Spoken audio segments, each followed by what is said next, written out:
is... Of course not! This is the Void! If you have been searching all over YouTube for more facts about the Amazing Digital Circus, you might want to strap in, because here are 42 juicy details from episodes 1 and 2 of the Amazing Digital Circus. Well, let's not waste any time! Let's get right into the show! The pilot episode of the Amazing Digital Circus blew all projections Glitch had for the show, and they proudly reported having over 1 million views in just 3 hours. Barely 1 month later, the show amassed over 100 million views, and now the pilot has over 300 million views on YouTube, and we wonder how far it would go before the show's finale. Crazy fans might not be happy about this, but the show is set to run for 1 season, which consists of only 8 episodes. That's a bummer, because we thought we would have forever with our favorite characters. The Amazing Digital Circus had its one-of-a-kind pop-up store in Japan this April, and it gave fans an early opportunity to watch the unreleased 2nd episode before it was released on YouTube.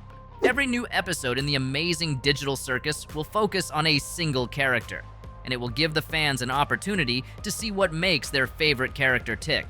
Kaufmo won't be the only character abstracting by the end of the 1st season, so you might want to brace up if you know your favorite characters aren't that mentally stable. Oh, Kaufmo's been abstracted. That's okay.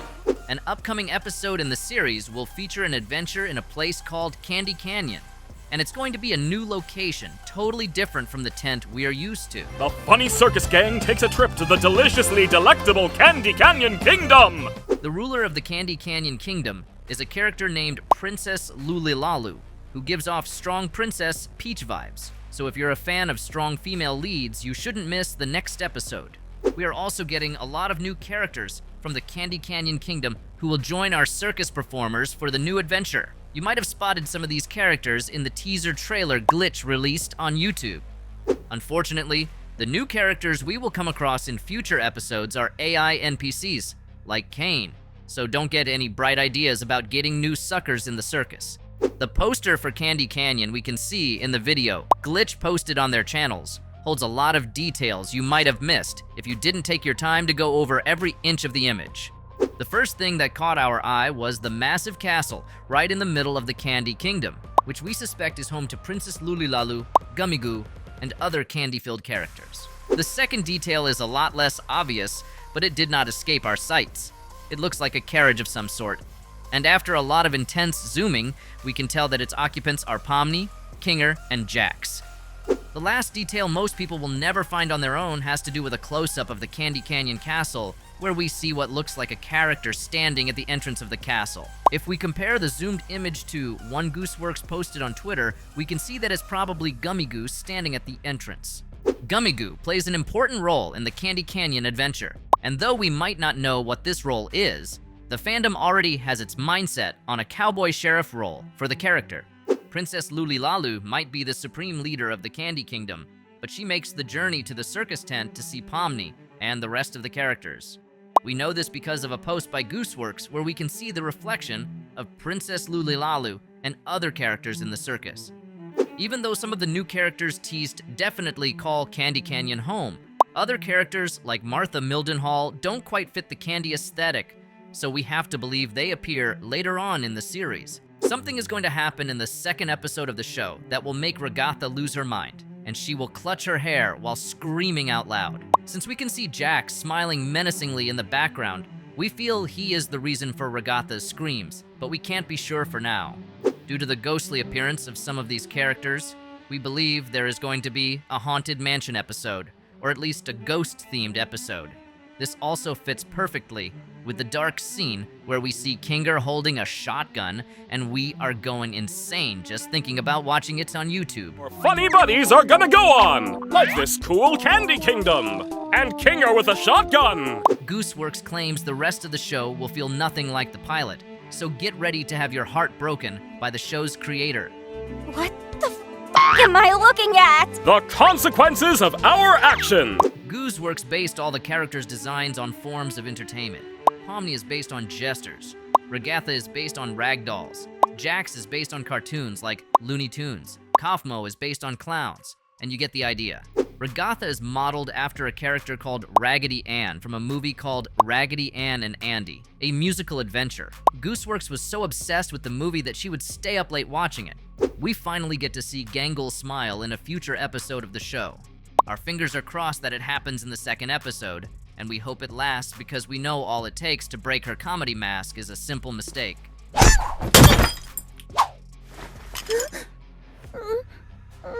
Zubul will get a tiny change to her appearance in future episodes, and we can already see her new appearance in a future episode due to an image Gooseworx shared on Twitter. The black and white cube we can see in the image of Zubul was clearly not there in the pilot episode, and Gooseworx explained the reason for this. She revealed that Zubul has something called the Zubul box in her room where she can get new body parts. Since Zubul is a mix and match toy that gets disassembled very easily, it would make sense to have a lot of spare parts lying around. But yeah, he's right. Pomni and Kaufmo are the only two characters in the show who have given fans a sneak peek at their rooms. But that will change in future episodes. We can't wait to see what secrets Jax has hidden away in his room. Abstracted characters still have rooms in the circus, even though they will never need the room again, and we can tell they are abstracted by how their pictures are crossed out on the door. Even though Kinger has spent the most time in the circus, he has seen characters like Kaufmo go abstract yet. He continues to survive the circus even though it has left its mark on his mind. Kinger had a partner named Queenie, and from her crossed out image, we can tell she has gone abstract and is probably somewhere in the dark cellar. The computer shown at the end of the show may actually be a viable option for those looking to leave the circus. The only problem would be how to navigate the vastness of the void to get to the other side. If you want to know what it feels like to be part of a crazy community that loves discovering new details about the Amazing Digital Circus, you have to subscribe to the channel and smack that notification button to stay one step ahead.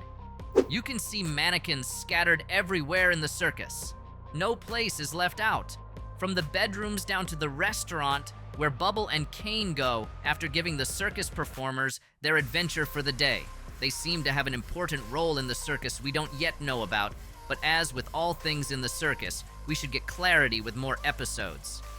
Pomni comes across a mannequin named Dr. Football while searching for the exit door. Dr. Football can be seen sitting in a bathtub in an empty room, and once Pomni opens the door, he scares her off with a projection of a scary face. Despite the name Dr. Football, the mannequin isn't a licensed doctor and has nothing to do with football. Gooseworx just wanted to have a character named Dr. Football in her show, and the Amazing Digital Circus gave her the perfect opportunity. Kaufmo was originally meant to be part of the characters we interacted with in the pilot episode, but Gooseworx changed her mind once she created Jax, and she felt they might overwhelm the viewers. The show's creator claims that Kaufmo would have been close with Pomni, and we think their relationship might have something to do with the fact that they both know an exit door exists. To prove that there were plans to have Kaufmo make an appearance in the pilot, a Twitter user named WizardWiz already did a few improv lines for the character, but Gooseworx discarded them because she felt they were too offensive. Gooseworx has joked that Jack Black voiced Kaufmo for 0 line, and even though it never came to pass, we can totally picture Jack Black cracking a few jokes as Kaufmo. Speaking of Kaufmo's personality, Kaufmo would have been a very positive character like Regatha, and he would be friends with most of the other characters in the circus. Kaufmo makes a small cameo in teaser, where his abstracted leg pokes out from his door when Kane struggles to switch backgrounds. It looks like Kaufmo is all about maximizing the screen time he got from his time in the spotlight. Pomni and Jax were originally meant to be the opposite genders, and we wonder how they would have played out with what we know about the characters from the pilot. Pomni and Regatha might not be on great terms at the start of the second episode of the show. We clearly see that despite her always positive attitude, Regatha held a grudge against Pomni for abandoning her after she was attacked by an abstracted Kaufmo. Finally, there is a deleted opening theme for the show which sees Kane and Bubble singing most of the theme song, and we can't wrap our head around why they choose to go with something different. If these facts about the Amazing Digital Circus blew your mind, you need to check out our other videos on amazing facts about your favorite characters from the show. If just knowing these facts won't satisfy your craving, then you can join our digital delirium by subscribing to the channel.